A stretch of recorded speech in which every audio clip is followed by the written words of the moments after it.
Here's a quick overview of jazz harmony at the piano. I'm going to be in the key of F for this demonstration. In any key center, you want to be able to play all of the diatonic triads, up and down. Be able to see them, have them under your fingers. You also want to be able to play all of the inversions of each triad. So my F triad. You get the idea. Next, we want to be able to play all of those inversions of every triad through the scale, the same way that we did with the root position triads. So this is the first inversion triad that I'm playing through the scale. And then I can play a second inversion triad through the scale.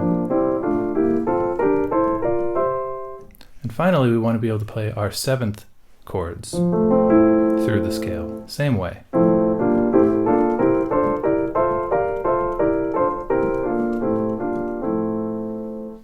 Now, jazz harmony, and really harmony in general, has this principle of voice leading. So in order to practice that, what we want to do is take our seventh chord, and we're going to take the top two notes and step them down to the next note in the scale.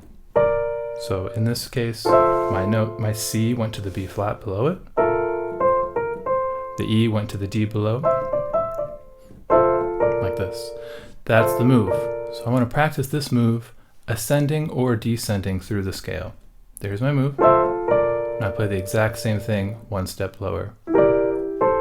And again. And the advantage of practicing this is that we have this nice voice leading texture, and we're also playing through the circle of fifths. This is what happens. You can see maybe this is F major 7, going to B flat, going to E, A minor, D minor 7, G minor 7, C, and so on. I'm going through the circle of fifths.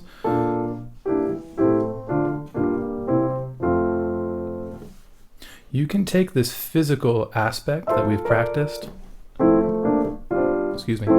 up through the scale, down through the scale, and alter it to get a new voicing by dropping the second note from the top. This gives you a drop 2 voicing. If you want to look at playing a 2-5-1, all you got to do, 2-5-1, is identify where you're outlining the harmony for those chords. 2-5-1 is one example. So that's a really nice exercise to try. Next, I want to talk about how to use diminished chords as passing chords in your harmony.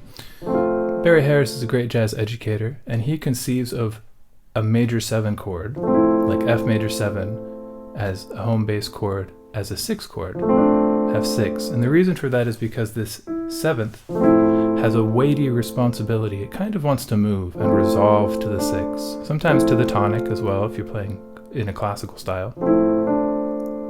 This is that move we were just practicing, incidentally. And he would say that this note, the E, belongs to the dominant diminished. The dominant diminished is the diminished chord that you can build on the dominant of the key center. So in the key of F, that's the C. Here's C7, that's the dominant chord.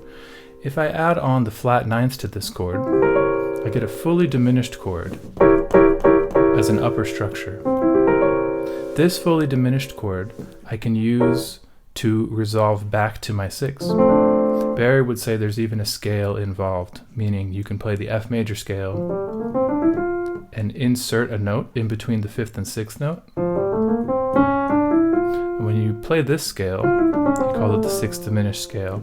If you play every other note, what you get is an F6 chord and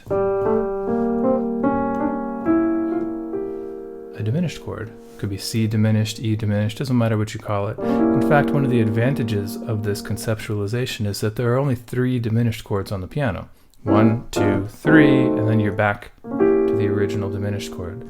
And that means that you can end up reusing these diminished shapes in a lot of different contexts on the piano. Many different key centers might have this exact same diminished chord as a dominant diminished. 4 key centers, actually. So we want to be able to play through this diminished 6 scale where we alternate from the F6 or D minor 7 inversions and this diminished chords inversions. So we go up the scale, alternating. It gives us a nice sound. I would say it's a great way to start to learn how to harmonize melodies. A lot of the time people will double the outer two notes. Sometimes just starting with something simple like a nursery rhyme is the best thing.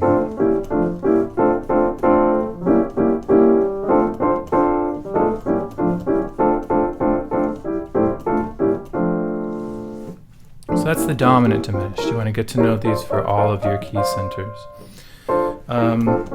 It should be said that this, what I was just practicing, this is usually called playing block chords. So I've also heard it called four-way close. I've heard it called Milt-Buckner chords. There's a lot of different names for this kind of technique. It's a really great thing to add to your arsenal. And you can play this block chord style with the drop 2 formation that we were practicing earlier.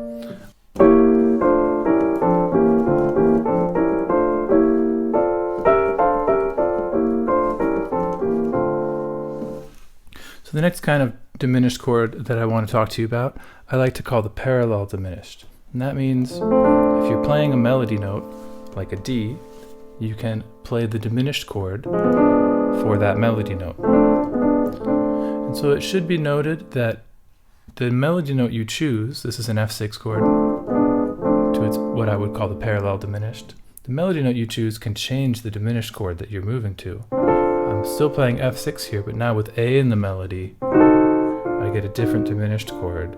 That's the parallel diminished for this melody note.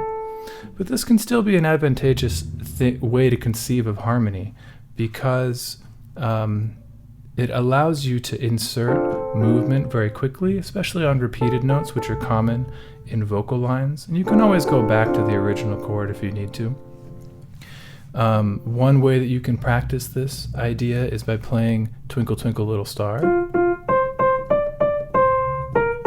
So on each of these melody notes, I'm going to start with a 6th chord. Here's F6 with the parallel diminished, C6 parallel diminished, B flat 6 parallel diminished, C6 parallel diminished. You can start to hear the song really jumps out at you.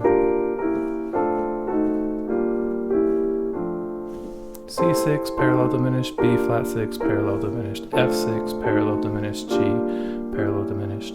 There's a lot of ways in which you can harmonize this, but this is a great starter to get used to these parallel diminished chords.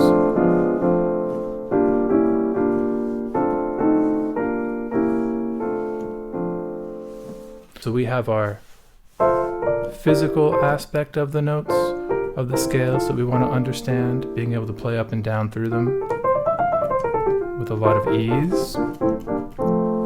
We also have the voice leading that we were trying to get under our hands. And finally we have using diminished chords as passing chords, either the 6th diminished or dominant diminished, or the parallel diminished. So I hope you enjoyed this video. If you'd like, you can download the PDF in the description that goes through all of these exercises. I hope you took something away from it, and let me know if you have any further questions that I can answer for you. Thanks.